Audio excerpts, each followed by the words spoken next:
Hey everybody, welcome back. We're going to get back to our regular scheduled programming. The last couple of lives have been outside of the ClasStars app.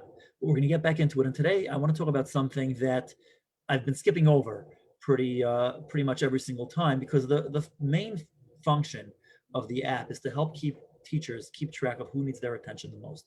Like we discussed yesterday, your gold, your strongest, most powerful impact is your attention. Your greatest resource is your attention, and it's limited. Okay, there's only so thin that you can spread it, and the key is to know which students need to be prioritized, and that is dynamic. Okay, the kids that need your attention the most is going to change from day to day and even within the day. Okay, in the beginning of the day, there might be certain kids that need your attention the most. As the day goes on, other kids are going to need your attention the most.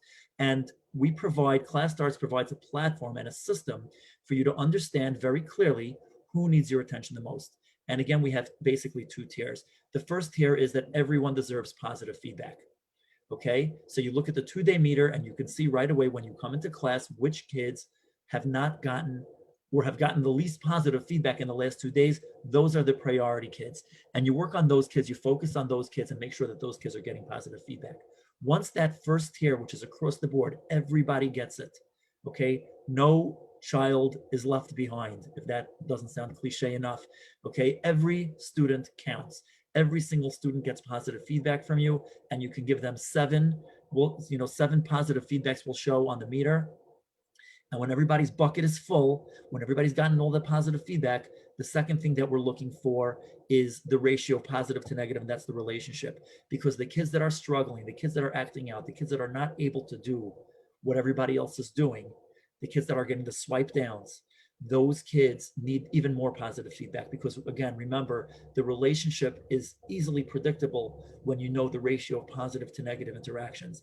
That's been documented already. So the kids with the red borders, the red border colors around them, those kids have more negative than positives. They need the most positive feedback. The kids that have the green borders, they have way more positive feedback than negative feedback. You can be more demanding of them. You can be clearer with them, and you have a lot of deposits into that bank account that some educators talk about, filling the bucket, making deposits. There's all different phrases of analogies of ways how we determine this. Okay, so that's the second thing, and that's really the goal. You're keeping very good record of the misbehaviors. You're able to monitor the gradual improvement. You can recognize the progress that might otherwise go invisible, might not be noticed. So those are the things that are really, really important, and that's what we're really proud of as far as ClasStars as a unique tool for teachers, that you don't see this anywhere else. But if you're going to be using a system like this to keep track of the important things that go on in the classroom, when we started testing this out with teachers, a lot of teachers were telling us, hey, you're taking attendance, you're giving me a way to keep track of misbehaviors and positive feedback. I need to be able to mark my homeworks on this as well. So we built in a homework feature that I'd like to share with you. We've always been skipping over it, but let's get into it right now. And let me show you how we check homework on ClasStars. So we're going to do a screen share. And again, remember, everything is meant to be used with your finger, but we're going to use the mouse so that you can follow along pointing. So we start a session. Okay, start the session, the demo class, same kids that we always have. Let's go right into it. And the first thing that we do is take attendance, right? So we're going to skip attendance because we're going to assume that everybody's here, and this is not a video to show how to take attendance. Hang on while it comes up. Here we go. Let's take attendance.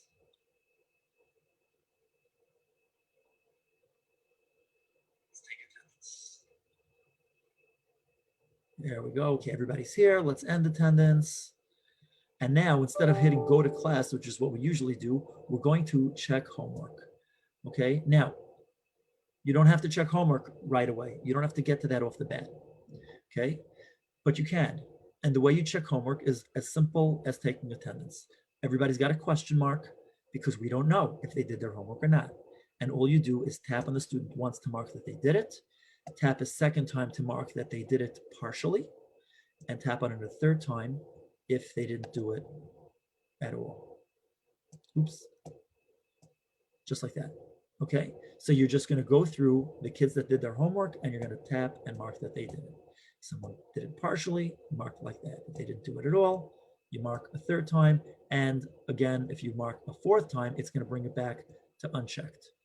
Okay, now we have a mark all done button because typically you assume that most kids are doing their homework properly. That marks everybody to all done. That becomes the default, and then I can toggle it from there. Partial, not done. Partial, not done. And that's how I check homework. When I'm done, I tap end homework, and now I come straight into the class mode. Okay, so that's how you check homework. And if you don't want to check homework right when you're starting the class, you can always go back to homework mode by tapping on the drop-down menu bar and hitting the homework button right here. Okay, that brings you right back. And of course, we checked homework for this class already, so here it is. That's how that goes. Okay, so when you're done, you tap end homework. Okay, now here's the really cool part. We're gonna end class, and it's important to always end class because, as you know, a lot of things here are time-stamped, and so the time that the class ends lets you know, really, it puts everything into a context. If a person was out for 5 minutes and the class was 10 minutes long, they missed half the class. If they were out for 5 minutes and the class was an hour long, it's a much less significant percentage of the class time. So we're gonna close the session, and right now it's 4:54. It's actually 4:55 already, but we close the class at 4:54. We close the session, and now we're back to the dashboard. Okay, so we're going to go back to the dashboard, and we have the snapshot dashboard, which is the default dashboard, but we actually have here a homework dashboard. Okay, we're going to take a look at the homework dashboard, and you're going to see that next to every kid is a pie chart.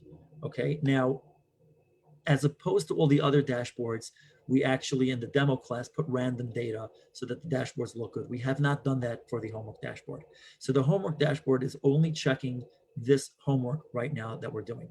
If I go into class another time and check homework again, then it's going to be twice. But if you tap on any kid, you'll get the pop out just like you do for attendance mode. You get a little bit of a pop out screen that gives you the counts. Okay, so there's one homework that was done, 0 partial, 0 missing. If I check Kennard, you're gonna see that it's 1 missing, 0 done, 0 partial. And the legend is right here, so you can see exactly what's going on. And obviously, as the days go on and I check the homework, it becomes a pie chart. So you can see, you know, who's missing a lot, who's missing a little, who's handing in partial homeworks. And that's not all. I can tap on the 3 dots, and we have an individual dashboard just like we have for behavior and attendance. We have one for homework as well. And let's hit on Kennard's individual dashboard. Again, just bear with me, it's slow when we're doing this. Okay, and we're going to go into the individual dashboard.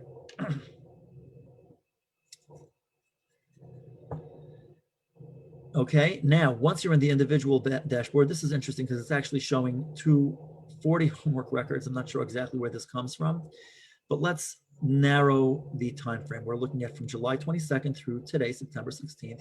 So let's pull it back to August 29th.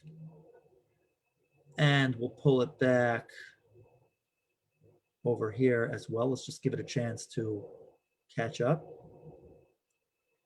And I want to give a shout out to Valerie for being so enthusiastic about this, joining us. Hi, Valerie.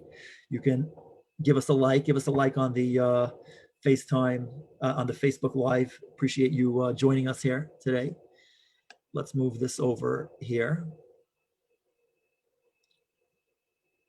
Okay, and just like in the other dashboard, you have here a list of all your homeworks. This is actually not going to work like this. Let's move it over here, because here's where we have the incomplete, right? So here you'd have the list of things that are going on, and you can mark it excused if it's excused, and you can also change it. If you tap on it here, you actually will get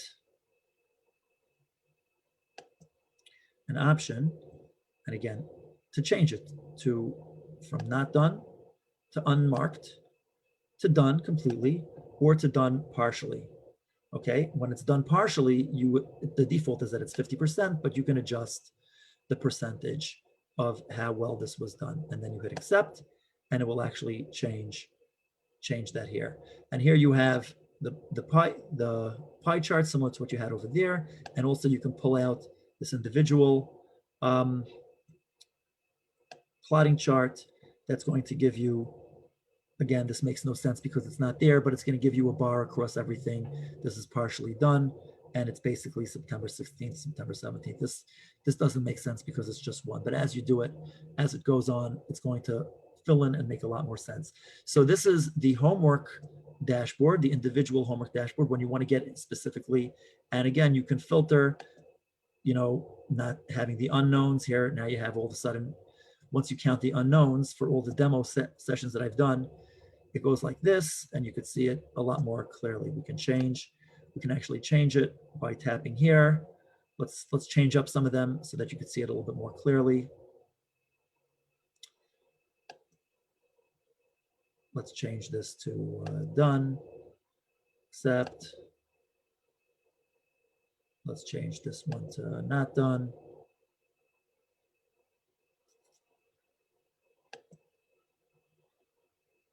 Again, everything takes time because we're lagging with this. Okay, accept.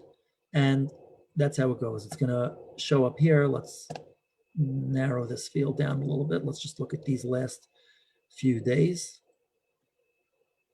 Give that a second to pop up. And here you can see the done line, the partially done, and it comes out the percentage. So it's going to go across the entire thing to 100% if it's done or not done. But if it's a partial, then you'll see how far it comes out. That's going to show you that. So that's basically how the homework works. We finally got to checking homework. There are still other features in ClasStars that we haven't spoken about, and we will get to them in the coming days and weeks. In the meantime, feel free to download the app, play around with the demo class, set up your own class. You can set up a class up to 35 students, and let me know how it goes. If you have any questions, you can reach out to me as well, and I'm more than happy to answer all the questions. Thanks for spending the time with us. Hope that ClasStars helps you be a much better teacher. Take care. All the best.